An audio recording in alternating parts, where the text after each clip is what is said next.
അസ്സലാമലൈക്കും.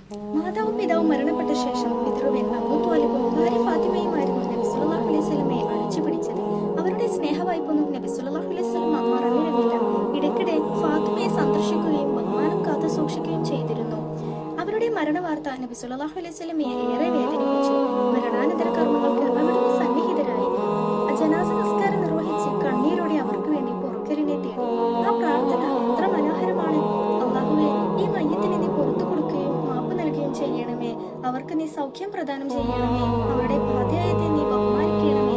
അവരുടെ പ്രവേശന സ്ഥാനം നീ വിശാലമാക്കണമേ. വെള്ളം കൊണ്ടും മഞ്ഞ് കൊണ്ടും ആലിപ്പഴം കൊണ്ടും അവരെ നീ കഴുകണമേ. വെള്ളവസ്ത്രങ്ങൾ അഴുക്കിൽ നിന്ന് ശുദ്ധിയാക്കുന്നത് പോലെ അവരെ ദോഷങ്ങളിൽ നിന്ന് ശുദ്ധിയാക്കണമേ. അവരുടെ വീടിനേക്കാൾ നല്ല വീടും കുടുംബവും ഇണയായി നീ പകരം കൊടുക്കണമേ. ഖബറിലെ ശിക്ഷയിൽ നിന്നും നരകശിക്ഷയിൽ നിന്നും നീ കാത്തുരക്ഷിക്കണമേ.